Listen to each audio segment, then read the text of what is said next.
ना. मग कसं लिहिता येते आपल्याला? हे दोन्हीही नॉन नॉन एम्प्टी घेतलं तर ओके ओके होतं, एम्प्टी असलं तरी चालतंय कारण ते दोन्ही केस डिस्कस करणार आहे आपण. ओके, हे दोन सेट्स ए अँड बी चं कार्टेशियन प्रोडक्ट लिहायचं आहे. Okay, is in set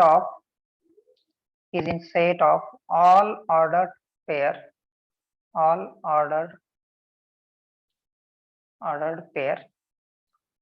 a comma b. मग हे स्मॉल a स्मॉल b म्हणजे कोण आहेत तर त्याला लिहूया where small a means that is belongs to capital A and small b belongs to capital B. म्हणजे small a is a member of set A, small b is a member of set B. Okay, then this is denoted by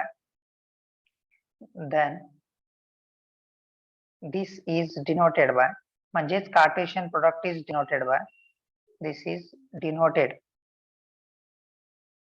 by आताच बोललो आपण A cross B हे Cartesian product of A and B आहे. मग त्याच्या सेटच्या form मध्ये लिहूया A cross B is equal to in the okay set आपण ते रूल मेथड किंवा प्रॉपर्टी मेथड म्हणताय ना त्या फॉर्म मध्ये लिहून दाखवतो. A क्रॉस B म्हणजे याच्यामध्ये सगळे मेंबर्स असे येतात, ऑर्डर पेअर मध्ये येतात. सगळे असे मेंबर्स येतात की जे ऑर्डर पेअर मध्ये आहेत, सच दॅट कंडिशन जे फर्स्ट मेंबर आहे ऑर्डर पेअर मधलं ते कुठनं पाहिजे A फ्रॉम कॅपिटल A आणि इथं फॉर ऑल म्हणूया and B from capital B. हे झालं कार्टेशियन प्रोडक्टचं definition. Okay, Cartesian product of A and B मध्ये सगळे ऑर्डर पेअर्स येतात ए बी. जसं की A वर कंडिशन आहे small a belongs to capital A and small b belongs to capital B. एक एक्झाम्पल घेऊन एक्सप्लेन करतो तुम्हाला म्हणजे जास्त क्लिअर होईल. एक्झाम्पल घेऊया आपण. सपोज सेट A घेतलो, सेट A सपोज 1,2 आहे. ओके, सेट B घेऊया. सपोज सेट B आपला PQR आहे. ओके, आपल्याला A क्रॉस B आता काढायचं आहे. ओके, लक्षात येते A क्रॉस B कसं काढता येते बघूया. बघा A क्रॉस B काय करणार, हॅलो ऑर्डर पेअर मध्ये असे येणार आहेत. ओके, फर्स्ट ऑर्डर पेअर इथला पहिला मेंबर 1 आहे A चा. ओके, आणि इथला पहिला मेंबर P आहे 1, P. ओके, दुसरा 1, Q, तिसरा 1, R. लक्षात येते का बघा, हे 1 च्या बरोबरचे ऑर्डर पेअर्स झाले. तसंच similarly 2, P, 2, Q and 2, R. Okay, झाले सगळे मेंबर्स झालेत बघा. लक्षात येत आहे 1, P, 1, Q, 1, R and 2, P, 2, Q, 2, R. Okay, म्हणजे A च्या सगळ्या मेंबर्स साठी ओके ए स्मॉल बी काय आहेत, काही जण वरच्या डेफिनेशनला विचारले, तेच मेंबर्स आहेत. ओके, स्मॉल ए हे सेट ए चा मेंबर आहे, बी हा सेट बी चे मेंबर्स आहेत. ओके ना, इथं तुम्ही बघितलं असेल. सर बोला. आपण पाहिजे तर 2B हे 2 नंबरला घेऊ शकतो का? हा, सांगा लागले तेच. सर हा बोलतोय, थांबा 2, P. हा, इथं आहे की 2, P. हा, पण 2, P आपल्याला पाहिजे तर आपण 2 नंबरला घेऊ शकतो का? कारण की तुम्ही म्हणलं ऑर्डर इम्पॉर्टंट आहे म्हणून. हा, ओके, हे बघा तुम्ही हे शिकलाय सेटच्या मेंबर्स तुम्ही पुढं मागं लिहिलं तर चालतंय, काय चेंज करू शकत नाही. तर हे 1, P आहे त्याला P, 1 लिहू शकत नाही. ओके, 1, Q ला Q, 1 लिहू शकत नाही. लक्षात येत आहे, this is impossible, this is impossible. हे जे ऑर्डर पेअर आहेत त्याच्यामध्ये ऑर्डरला व्हॅल्यू आहे ते चेंज करू शकत नाही, पण सेटचे मेंबर्स आपण पुढं मागं लिहू शकतोय. ओके, आपण शिकलोय सेटचे मेंबर्स पुढं मागं लिहू शकतोय आपण. ओके, पुढे जाऊया आपण. इथं लिहिणार आहे मी, नेक्स्ट स्टेप तेच घेणार होतो, तुम्ही विचारला. ठीक आहे, तरी नो प्रॉब्लेम. मी नेक्स्ट मध्ये बी क्रॉस ए काढणार आहे आता. ओके, बी क्रॉस ए याचा अर्थ काय झाला, आता पहिलं सेट बी आहे. ओके, म्हणजे ऑर्डर पेअर मध्ये पहिले येणारे सगळे मेंबर्स बी सेटचे असणार आहेत. मग फर्स्ट ऑर्डर पेअर कसा बनतो, P, 1 समजते का बघा, मेंबर P, 2. ओके, तसंच आता क्यू बरोबर. Okay, Q comma 1, Q comma 2 लक्षात येते का बघा. आणि आर शी सुद्धा आर कॉमा 1, आर कॉमा 2. आता समजतंय का बघा, सगळ्यांनी लक्ष देऊन बघू शकताय. ओके, ए क्रॉस बी पण लिहिलंय, बी क्रॉस ए लिहिलंय आणि दोघांच्या मधले मेंबर्स वेगळे आहेत मित्रांनो, कारण इथं ऑर्डर पेअर मध्ये ऑर्डरला व्हॅल्यू आहे. ओके, तुम्हाला जसं सांगितलंय 1 कॉमा पी आणि पी कॉमा 1 इक्वल येत नाहीत. म्हणजेच काय, हिअर इथं आपण असं लिहू शकतोय, A cross B is not equal to B cross A. Correct आहे का बघा. हे हो, दोन्ही sir. सेट, ओके, हे दोन्ही सेट इक्वल येत नाहीत. ओके, नाव त्यांच्याबद्दल लिहूया. ह्यालाच आपण नोट 1 म्हणून लिहिणार आहे. ह्याला इथंच खाली लिहूया, नोट 1 म्हणूया त्याला.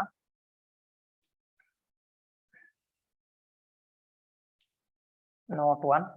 Okay, A cross B is not equal to B cross A. म्हणजेच नॉट कम्युटेटिव्हिटी. कम्युटेटिव्ह म्हणजे इक्वल असते, नॉट कम्युटेटिव्हिटी. नॉट कम्युटेटिव्हिटी कळतंय ना तुम्हाला, कम्युटेटिव्हिटी. हो सर. ओके, हो, नॉट sir. कम्युटेटिव्ह. हे नॉट कम्युटेटिव्ह आलंय. Okay, second one, second note लिहितोय. सेकंड नोटला काय लिहिणार आहे बघा, N of A cross B. N of A cross B म्हणजे जे ए क्रॉस बी चा सेट लिहिलो आपण, त्याच्यामध्ये मेंबर्स किती येतात. तर बघा इथं वर जे एक्झाम्पल घेतलं होतं त्याच्यामध्ये बघूया आपण, मेंबर्स किती आलेत ए क्रॉस बी मध्ये. 1 2 3 4 5 आणि 6 मेंबर्स आलेत. ओके, लक्षात येत आहे. ए मध्ये मेंबर्स 2 होते, बी मध्ये मेंबर्स 3 होते आणि ए क्रॉस बी मध्ये 6 मेंबर्स आलेत. आणि सिमिलरली बी क्रॉस ए मध्ये सुद्धा 6 मेंबर्स आहेत. मग एन ऑफ ए क्रॉस बी किती येत आहे ते बघा. त्याच्यासाठी फॉर्म्युला बनवता येते आपल्याला, N of A into N of B. समजतंय, N of A into N of B केलं तर N of A cross B येत आहे. वरच्या एक्झाम्पल साठी बघायचं झालं तर एन ऑफ ए किती होतं बघा, ए सेट मध्ये मेंबर्स किती होते, 2 होते. बी सेट मध्ये मेंबर्स किती होते बघा, 3 होते. 2 इंटू 3 किती आला, 6 आला. आणि इकडे सुद्धा ए क्रॉस बी मध्ये काउंट केलं तर ते सुद्धा 6 आलेत. लक्षात येते तुम्हाला. हॅलो. आणि हो सर. ह्याला असं सुद्धा लिहू शकतो, बी क्रॉस ए, कारण बी क्रॉस ए मध्ये सुद्धा मेंबर्स तेवढेच येतात. जेवढे ए क्रॉस बी मध्ये येतात तेवढेच बी क्रॉस ए मध्ये येतात. आणि दोघांच्यासाठी सेम फॉर्म्युला आहे, N of A into N of B. Sir, हा, ते एन ऑफ ए आणि एन ऑफ बी मध्ये क्रॉस ही मल्टिप्लिकेशन आहे काय? हा, जस्ट मल्टिप्लिकेशन आहे म्हणून इंटू म्हटलंय. क्रॉस लिहिलं नाही मुद्दा, म्हणून इथं क्रॉसला आपण कार्टेशियन प्रोडक्ट साठी वापरायला लागले, त्यामुळे क्रॉस काढलो नाही. ओके, आणि वाटणार ते कार्टेशियन प्रोडक्ट आहे का. कार्टेशियन प्रोडक्ट हे 2 सेट मध्ये घेतलं जाते, 2 नंबर मध्ये नाही. कार्टेशियन प्रोडक्ट हे 2 सेट मध्ये घेतलं जाते. लक्षात येते का बघा ना. हो सर. नेक्स्ट नोटला जातो. नोट 2 झाला, नोट 3. नोट 3 मध्ये काय बघा, ए समजा सेट ए मी 5 घेतलो. ओके, म्हणजे null set. B is equal to 5 घेतलं तर ए क्रॉस बी काय येणार सांगा. 5,5 नल सेट येणार. ओके, त्यांच्यामध्ये मेंबर्सच नसल्यामुळं आपल्याला ऑर्डर पेअर बनवता येत नाही. ऑर्डर पेअर बनवायला 2 मेंबर्स पाहिजेत, तुम्हाला लक्षात येत आहे. त्यामुळे त्यांचं ऑर्डर पेअरच बनणार नाही, त्यामुळे हे सुद्धा नल सेट येणार आहे. लक्षात येते त्याचं रिझन. हो सर, समजतं. Okay, good. नेक्स्ट पुढे जाऊया आपण. Weight a minute.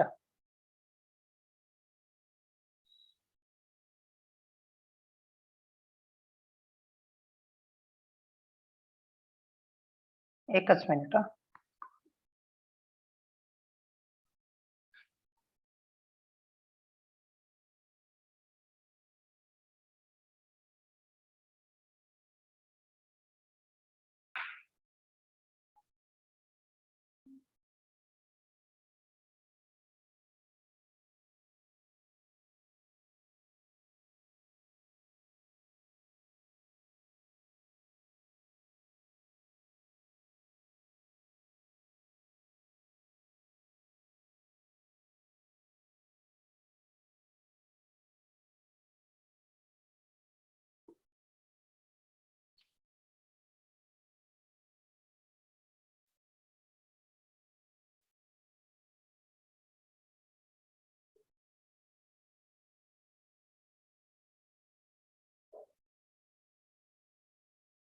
Okay,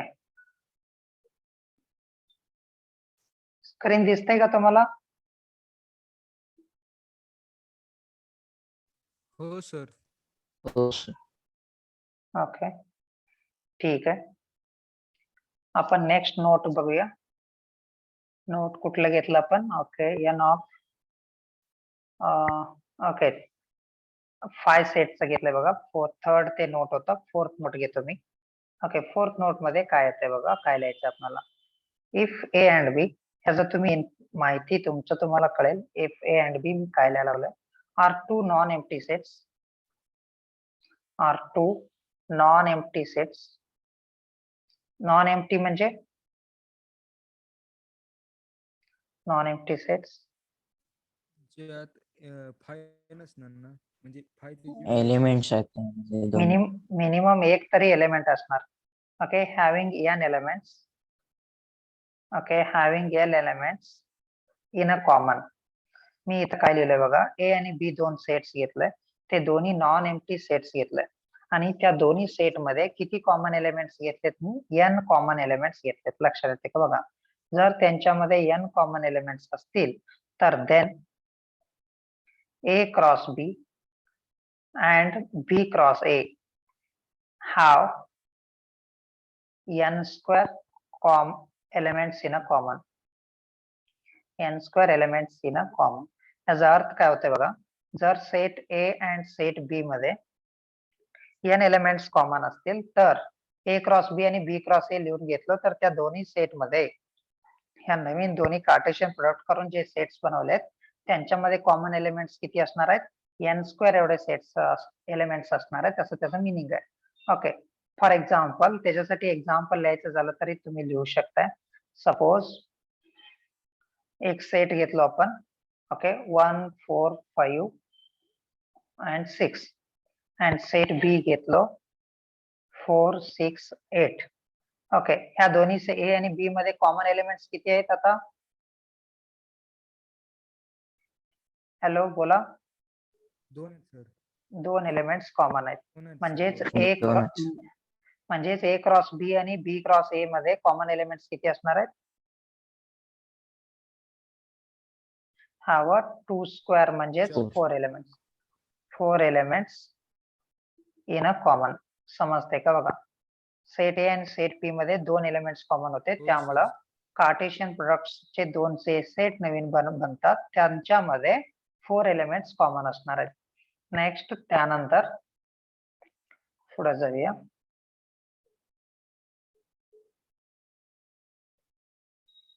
okay, fifth A cross B union C. हे लॉ किंवा प्रॉपर्टी म्हणू शकता, एक्झाम्पल घेऊन प्रूव्ह करू शकतो आपण. Okay, A cross B union C असेल तर याला कसं लिहिता येतंय? ए cross B okay union A cross C, म्हणजेच याला डिस्ट्रीब्युटिव्ह प्रॉपर्टी म्हणू शकतो आपण. ओके, काय करायचं, ते क्रॉसला आत ब्रॅकेट मध्ये इंडिव्हिज्युअल सेट्स ना अप्लाय केलं. A cross B union A cross C. Okay, sixth one similarly intersection साठी सुद्धा असेल तर सेम अप्लाय होत आहे. ए इंटू बी म्हणजेच cross product intersection A cross C. Okay, हे दोन्ही समजतात का बघा? यांना आपण डिस्ट्रीब्युटिव्ह लॉ म्हणू शकतो. ओके, हो सर, समजतं. ओके ना, आता ठीक आहे. आता आपण काय करूया, एक दोन एक्झाम्पल्स बघूया. एक्झाम्पल बघा, एक एक्झाम्पल लिहितो, त्या एक्झाम्पलला कसं सोडवायचं विचार करू शकताय तुम्ही. ओके, एक्झाम्पल असं दिलंय, if n of a is equal to 7, n of b is equal to 8. Okay, म्हणजेच सेट ए मध्ये 7 एलिमेंट्स आहेत, बी मध्ये 8 एलिमेंट्स आहेत. काय म्हटलं? क्वेश्चन बद्दल क्वेश्चन लिहाल? सोडवायला? हा होय होय, सोडवतोय मीच, नंतर देतो की तुम्हाला. Okay, n of a is equal to 7 आहे, n of b is equal to 8 आहे आणि n of a intersection b 4 आहे. हे गिवन इन्फॉर्मेशन आहे. देन फाइंड करायचं आहे. Then find. ओके, एक एक क्वेश्चन आहे ते लिहितो आणि सॉल्व्ह करतच जाऊया आपण. तुम्ही वाटल्यास आन्सर सांगू शकता. n of a union b, please मला आन्सर काढून सांगा, ह्याचं तुम्ही काढू शकताय.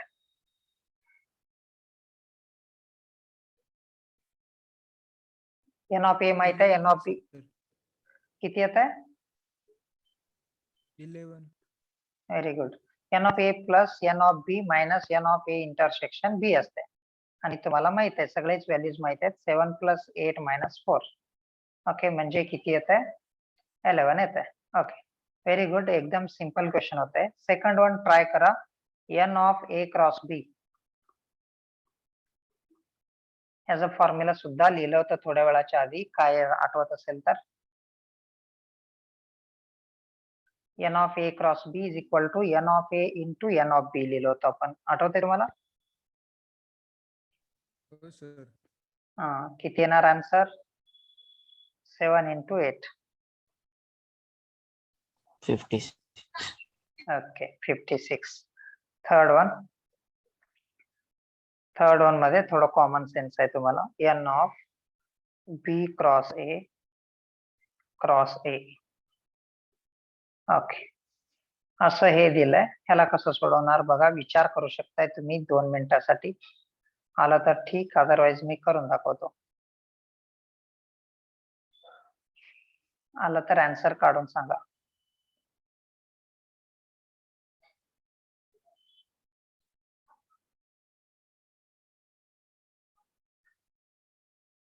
मी सांगू का?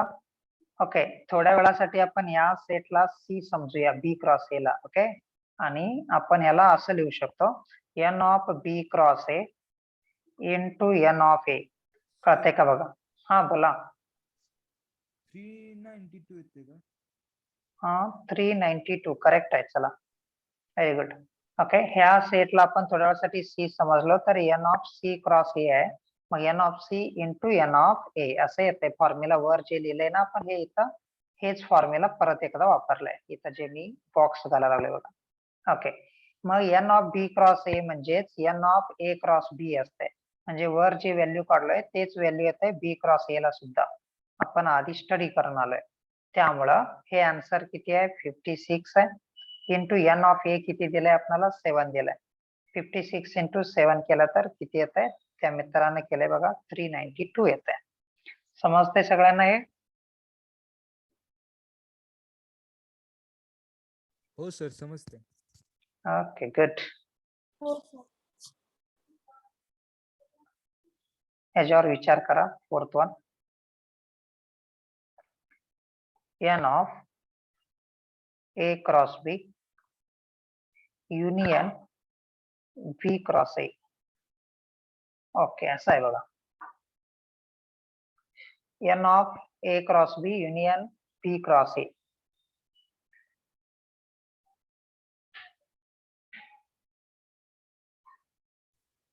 Sir, hmm. 112. 112 येते. ट्राय करूया आपण. हे बघा मित्रांनो, याला कसं सोडवायचं आहे. हे समजा थोड्या वेळासाठी सी आहे, हे समजा थोड्या वेळासाठी डी आहे. N of C union D असेल तर कसं काढतो आपण? आपल्याला फॉर्म्युला माहित आहे. युनियन म्हणजे दोन्ही मिळून येणार. हा, युनियनचं जे ए क्रॉस फॉर्म्युला. बी आणि B cross A yes yes yes. दोन्ही. मग सर काय 112. काय म्हटलंस तू? ए क्रॉस बी चे जेवढे एलिमेंट आहेत मग ते 56 येणार. मग ते बी क्रॉस ए चे पण तेवढेच येतील. मग ते दोन्ही मिळून येणार नाही, एलिमेंट. पण त्यांचे एलिमेंट्स वेगवेगळे असू शकतात ना. युनियन घ्यायचं आहे. मग युनियनचा फॉर्म्युला माहिती आहे ना तुम्हाला, n of A union B च. तसं n of C union D ला काय लिहू शकतो आपण? एन ऑफ सी प्लस, थोड्या वेळासाठी याला सी समजलोय मी, याला डी समजलोय. N of C plus N of D minus N of C intersection D. बरोबर आहे का हे फॉर्म्युला? ओके, आठवतंय का सगळ्यांना? आता पहिल्यामध्ये वापरले तेच ना. इथं बघा, फर्स्ट मध्ये जे वापरले तेच आहे. ए च्या ठिकाणी हा, सी हा, लिहिलंय सर. आणि बी च्या ठिकाणी डी लिहिलंय, काही नाही केलं. ओके, नाव आता हा, सी ते चं व्हॅल्यू introduction कोणाला मध्ये घेतलंय केलं. त्याला लिहूया. N of A cross B plus N of B cross A minus N of. Sir, हा, सर, हा, तुमचा आवाज खरखरतो सर. आवाज कर करायला लागलाय.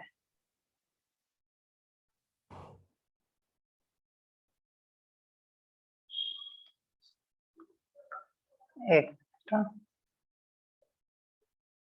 सर आता व्यवस्थित यायला लागलंय थोडं थोडं. येतोय.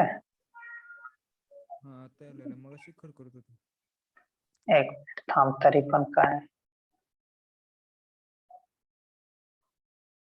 ठीक आहे चला पुढे जाऊया. इथं एक काम आधी विसरून आलो आपण. ठीक आहे no problem. N of C intersection D आला इथं. सी म्हणजेच A cross B. Okay. Intersection D म्हणजे बी क्रॉस ए. ओके. ह्याचं व्हॅल्यू आधीच काढून घ्यायला पाहिजे होतं. इथं जे लिहिलंय ना ह्याचं व्हॅल्यू काढायला पाहिजे होतं. ओके. इंटरसेक्शनचं मग इथं सोडवायला इझी गेलं असतं. ठीक आहे आता पण काय वेळ गेला नाही, त्याचं व्हॅल्यू काढून घेऊया. ओके. इथं बघा त्याचं व्हॅल्यू कसं काढता येते आपल्याला. सोपं आहे व्हॅल्यू काढायचा, थोडं कॉमन सेन्स आहे. एक नोट आपण मागे जाऊन वाचावं लागेल आपल्याला किंवा मी परत एकदा लिहितो. बट ते मी इथं जे अंडरलाईन केलंय त्याचं व्हॅल्यू काढतो आधी. N of A cross B intersection of B cross A. Okay. याचं व्हॅल्यू काढायचं आहे. ह्याचं व्हॅल्यू काढायचं म्हणजे कसं काढू शकतो त्याचा विचार करूया आपण. आपण एक हे गोष्ट शिकलोय, ए क्रॉस बी आणि बी क्रॉस ए मध्ये जर कॉमन एलिमेंट्स बद्दल डिस्कस केलं तर डायरेक्ट आन्सर लिहिता येते, माहिती आहे आपल्याला. ओके. लक्षात येते का बघा. जर सेट ए मध्ये आणि सेट बी मध्ये कॉमन एलिमेंट्स n असतील तर A cross B and B cross A यांच्यामध्ये कॉमन एलिमेंट्स किती असतात? n square square. असतात. N square. हा हे शिकून आलो आपण. त्याचा इथं यूज करू शकतो आपण. का बघा ए अँड बी मध्ये कॉमन एलिमेंट म्हणजेच त्याचा अर्थ काय होतंय, त्यालाच आपण ए इंटरसेक्शन बी म्हणतोय. आणि ए क्रॉस बी आणि बी क्रॉस ए मध्ये कॉमन एलिमेंट्स म्हणजेच काय, A cross B intersection B cross A येते. करेक्ट आहे का मित्रांनो? मग ए इंटरसेक्शन बी मध्ये जर n एलिमेंट्स असतील तर ह्या इंटरसेक्शन मध्ये किती एलिमेंट्स असणार आहेत? n स्क्वेअर एलिमेंट्स असणार आहेत. मग तुम्हाला n ऑफ ए इंटरसेक्शन बी माहित आहे, गिवन आहे. किती आहे बघा तिथे गिवन मध्ये, तर आपल्याला दिलंय 4. ओके. आठवत असेल तर तुम्हाला किती दिलंय? 4 दिलंय. वाटल्यास दाखवतो मागं जाऊन. n ऑफ ए इंटरसेक्शन बी आपल्याला दिलंय 4. ओके. इथं आहे बघा n ऑफ ए इंटरसेक्शन बी ची व्हॅल्यू 4 दिलंय. म्हणजेच आता डायरेक्ट आन्सर लिहिता येते आपल्याला. ह्याचा आन्सर किती येणार आहे? 4 चा स्क्वेअर येणार आहे. 4 चा स्क्वेअर म्हणजे 16. आता हेच व्हॅल्यू इथं इक्वेशन 1 मध्ये इथं टाकू शकताय तुम्ही. Okay. n of A cross B माहित होतं तुम्हाला 56 आहे. Plus n of B cross A माहित होतं 56 आहे. मायनस हे 16. कळतंय? हे सोडवलं की तुम्हाला आन्सर भेटेल. किती येते आन्सर? 56 plus 56 minus 16. 96. 96. थँक्यू. कळालं तर मग? कळालं का कसं काढलंय? हो सर. ओके ठीक आहे. अजून एक एक्झाम्पल घेतो, थोडस जास्त समजायला पाहिजे आपल्याला. Second example. इफ सेट ए दिलाय 2,4 अँड सेट बी दिलाय 3,4,5. ओके. 2 सेट्स दिले. देन तुम्हाला काय काढायला सांगितलंय बघा, A intersection B cross A union B. विचार करा कसं काढणार. हॅलो. हे फाइंड करायला सांगितलंय, कसं फाइंड करू शकताय विचार करा. आणि काय सांगता येत असेल तर सांगा मला.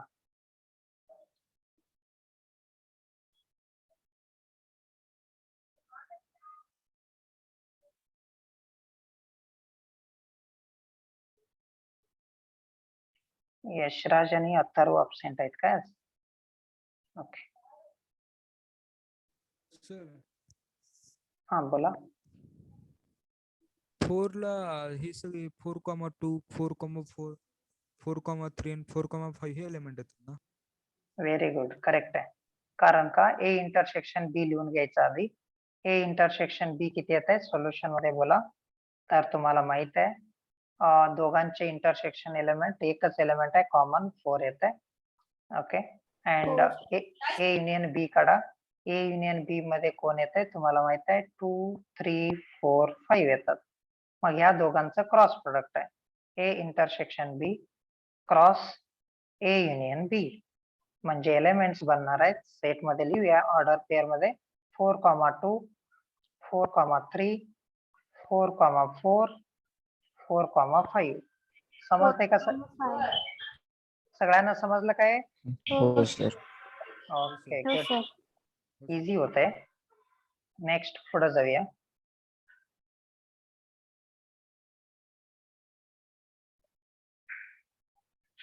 ओके, हे दोन्ही एक्झाम्पल समजलेत ना तुम्हाला? थोडं ओके समजलं असेल तर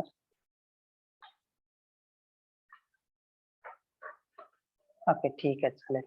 हा नेक्स्ट पॉइंटच घेतो. नेक्स्ट पॉइंट येते रिलेशन. ओके, आता आपण कार्टेशियन प्रोडक्ट शिकलो होतो, रिलेशन शिकूया. ओके, जर कार्टेशियन प्रोडक्टला 1 नंबर दिला असेल तर रिलेशनला 2 नंबर दिला तर चालते.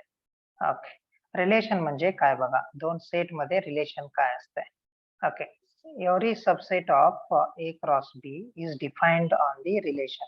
म्हणजे कसं, मी स्टेटमेंट लिहितोय तर म्हणजे क्लिअर होईल तुम्हाला. Every subset of A cross B. A cross B कसं काढायचं शिकलोय आपण आता. ओके, त्याचं जे सबसेट्स असतात ओके त्याच्यावर डिफाइंड होतात रिलेशन. डिफाइंड अ रिलेशन म्हणूया किंवा डिफाइंड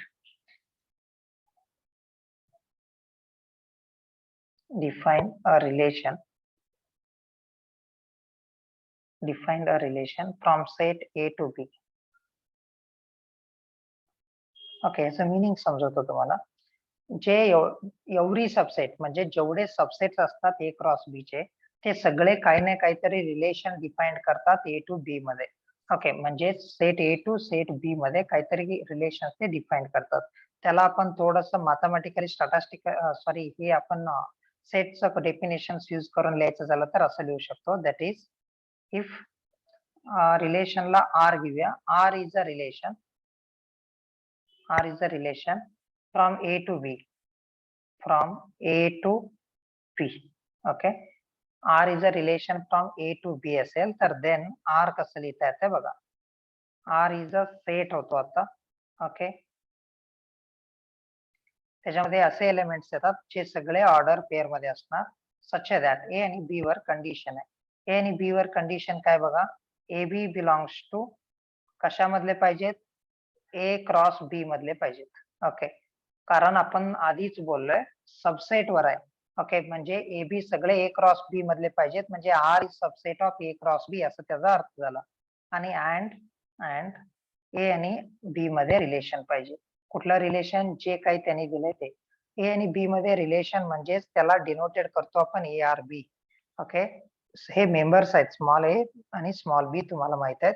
त्या दोघांच्यात रिलेशन आर दिलंय असं समजा.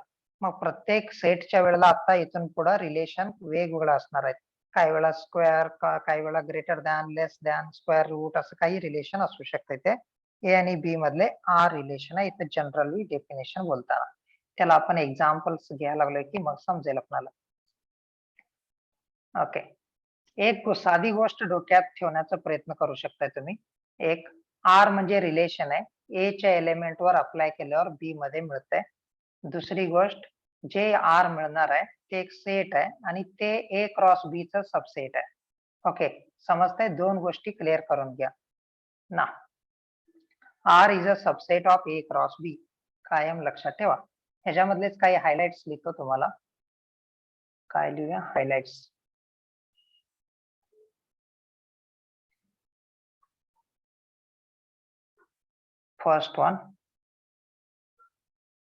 फर्स्ट हायलाइट समजते का बघा तुम्हाला मी काय लिहितोय, किंवा त्याच्या आधी थोडंसं डेफिनेशन घेऊन देतो.